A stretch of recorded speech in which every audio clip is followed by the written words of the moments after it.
欢迎各位收看这部影片，我是 Nook。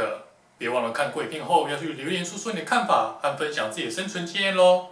所有枪支磨久了都会有这个单发变连发的问题，但我刚买来就中枪王，让我怒火中烧好一阵子。而这部影片会谈谈这个问题的细节以及它的解决方法。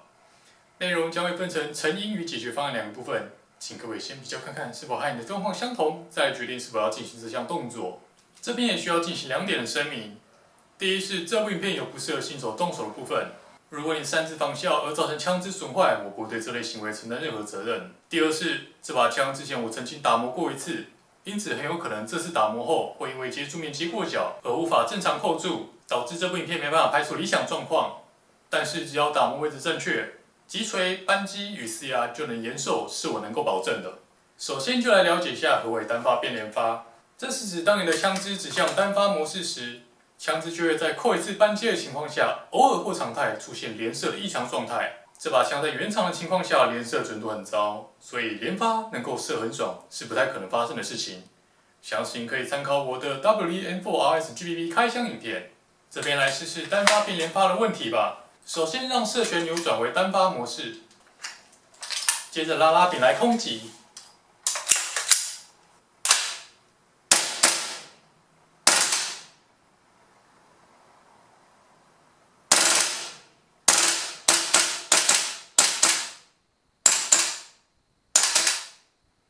刚刚那就是单发变连发的状况，那这问题有时可能不会出现，但也可能一口气就持续好几次，这是运气上的问题，取决于击锤、扳机与施压之间的磨损状况而定。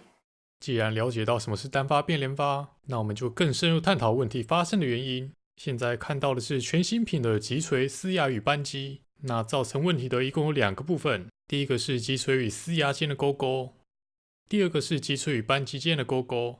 这2个部分如果任一方磨损严重，都会造成连发问题。那么它的完整运作方式是这个样子，我先把这些零件给组装起来，会比较容易了解状况。首先在什么也不做的情况下，3个零件会呈现这样。当枪机后拉时，击锤会因为枪机的运作而倒下。当枪机附近后，击锤就会卡在与扳机间的勾勾，这时会呈现待发状态。扣下扳机后，击锤会跟扳机脱钩并向前撞。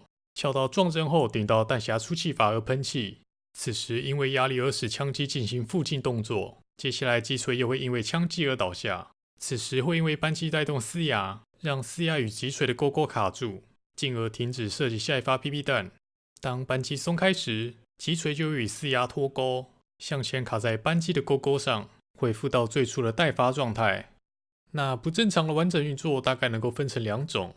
第一种是击锤跟扳机间的勾勾磨损，当枪机后拉并带动击锤倒下，击锤与扳机的这个点会被勾住，但在磨损轻微时会变成扣一发放野打一发，磨损严重时就有机会扣一发，或者是扣住再放开，就一口气把弹匣中的瓦斯打光。阻止射击的方式是把扳机扣住或者卸下弹匣。现在所看到的这个就是击锤跟扳机的勾勾的磨损点。这几个就是问题的主因以及稍后需要修正的部分。第二种是击锤跟施压间的勾勾磨损，施压只有在单发模式且扣引扳机时才会作动，所以我一步步解释过程。当枪机后拉让击锤变为待发状态，扣下扳机时就会带动施压顶起，而其射击后击锤运作的动能会造成击锤与施压间的勾勾脱钩，又因为扳机还在扣引的状态，所以击锤无法卡到扳机的勾勾而往撞针顶。因此，整个连环动作会是枪机附近玩野并击发 PP 弹，形成单发变连发的问题。这时只要把扳机松开，就会让击锤卡在扳机上。这也是为什么扣扳机就连发，放开就没事的原因。现在看到的这个就是击锤跟施压间的勾勾的磨损点，这就是问题的主因以及等等要打磨的地方。整体而言，击锤、施压跟扳机的勾勾磨损问题通常会是一起发生的。其磨损量是依据使用习惯的不同而定。那常见的现象是某一零件先出事，随后另外一个零件也跟着出事。所以纵使网络上有相关讨论，大多也只会看到类似问题，而不是完全相同的问题，因为零件损坏的点都不太一样。既然了解完单发变连发的问题所在，这边就要来进行实际修理作业了。首先我们针对扳机来处理，它是控制击发的重点零件，需要注意的只有这一个面。击锤的这个勾勾就是卡在这上头，因此很明显看出这边整个白白的。跟新品比对看看，可以发现这个角被磨出圆角了。为了修正这个状况，先比对一下新品来确认该怎么把角度磨出来，否则磨错就只能直接换新零件了。现在就来把这个角给磨出来，这边一样是使用锉刀，记得也要备好一个垃圾桶，不然金属碎屑不好清理。打磨的角度看各位的使用习惯，也许你有更好的工具可以用。我个人是锉刀在下，零件在上，这样子比较好施力。磨完之后跟新品比对一下，重复相同动作直到觉得 OK 即可，但只有实际装上去后才能知道效果。接下来是击锤的部分，它需要打磨的位置有2个，第一个是在底部与扳机间的勾勾，同样也来跟新品比对看看，似乎被磨掉 0.5 毫米了。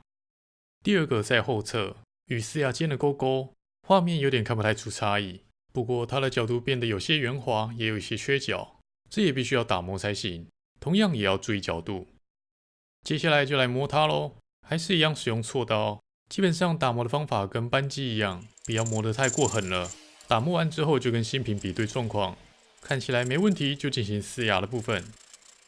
最后一个4牙来咯，4牙要打磨的位置只有一个，就是上头这个勾勾，跟新品来比较看看，很明显的勾勾被磨到有些圆角了。确定新品的角度过后，就能直接下手。同样也是使用锉刀来磨，打磨的方式也与扳机相同，然后也一样在打磨后要记得比对新品，以确保没有什么太大的差错。当所有零件都备好后，就把它全部都装上去，然后开始试枪吧。OK， 那所有打磨过的零件都已经装好，现在就来实测看看它到底有没有预期般的效果。弹匣的瓦斯也已经装好，接下来就是拉拉柄，最后就是机会命运，请选择。